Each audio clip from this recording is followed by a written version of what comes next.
Have you ever heard of a story so scary that it brought an entire city to a standstill? Not a movie, not a book, but a real-life panic caused by a creature from folklore. Today, we re-diving into one of the most bizarre and terrifying events in modern history. The 1992 Manila Manananggal panic. Picture this. It's 1992 in Tondo, a densely populated district in Manila, the capital of the Philippines. Life is bustling, chaotic, and vibrant. But suddenly, a dark shadow falls over the community. Whispers turn into terrified shouts. A monster is on the loose. But this isn't just any monster. This is the Manananggal. For those unfamiliar with Filipino mythology, the Manananggal is the stuff of nightmares. By day, it appears as a beautiful woman. But by night, it undergoes a horrifying transformation. Its body splits in half at the waist, leaving its lower torso behind. The upper part sprouts massive, bat-like wings and takes to the sky, its entrails dangling beneath it. And what is its prey?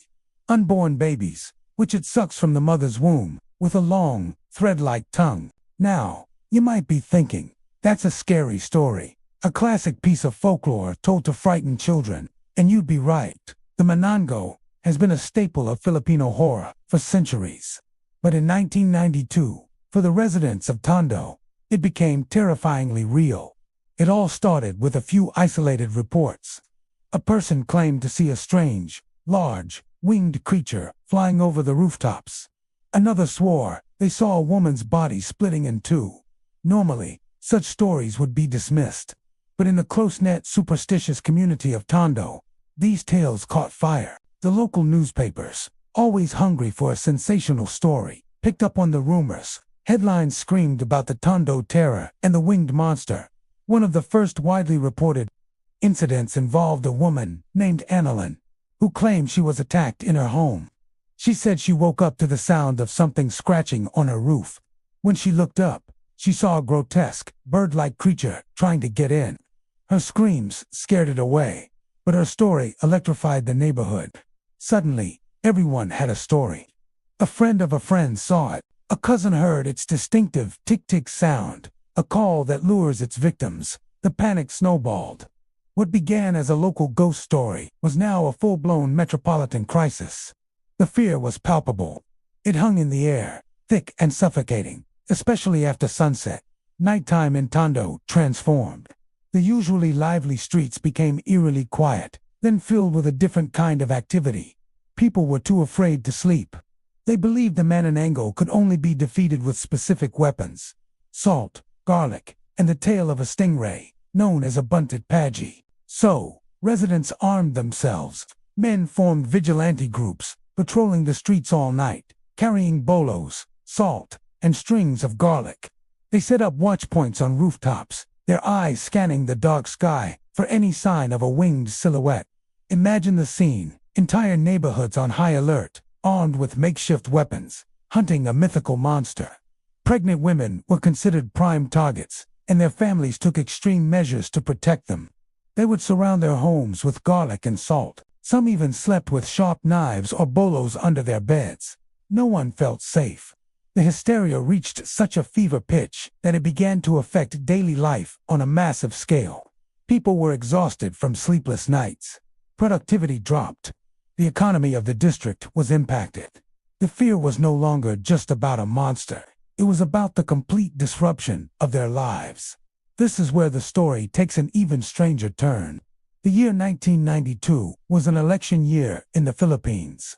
The panic was so widespread and disruptive that it caught the attention of politicians and election officials. They began to worry that the chaos was not just spontaneous hysteria. Some officials publicly suggested that the Manananggal scare was a deliberate black propaganda campaign.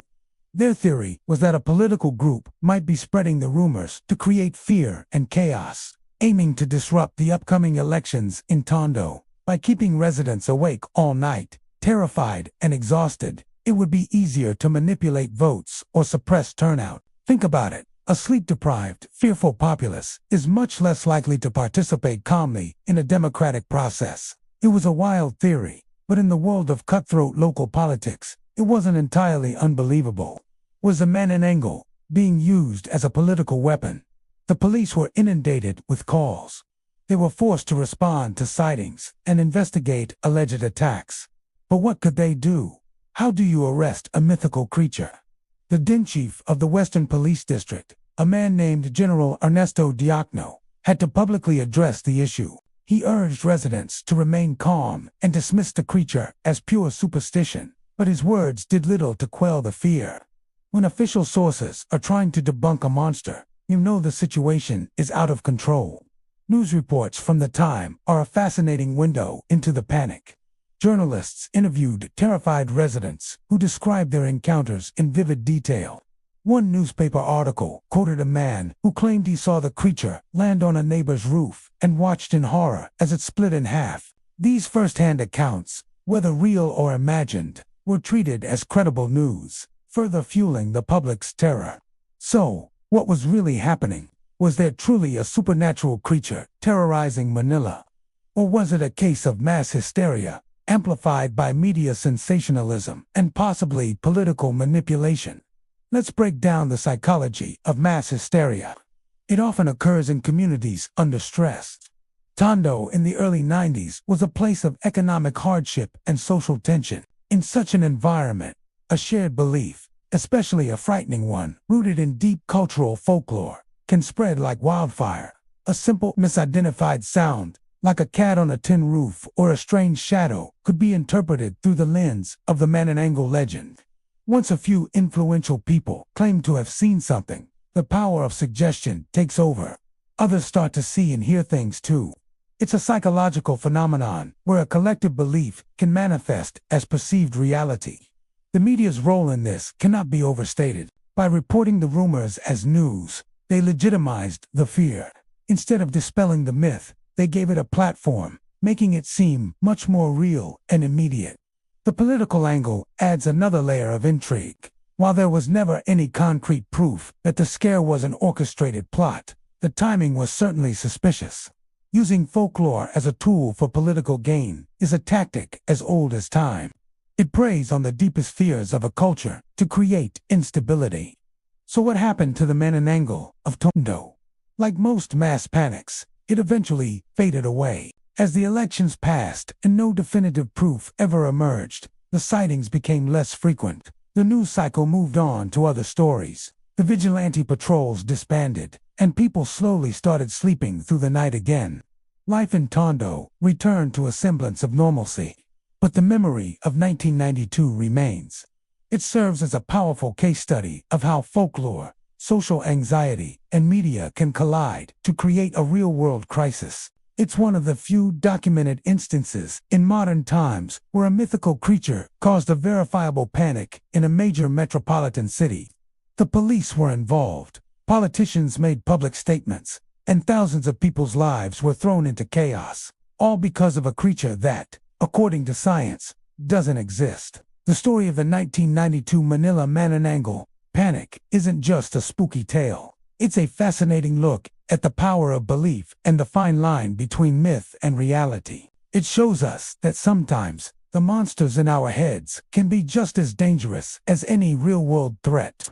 It reminds us that even in our modern, technological age, the ancient stories and fears passed down through generations can still rise up and grip us with terrifying force. So the next time you hear a strange noise on your roof at night, you might just think twice. Thank you for watching. If you found this story as fascinating as I did, make sure to hit that like button, subscribe to the channel, and ring the bell so you don't miss our next dive into the world's most mysterious events. See you next time.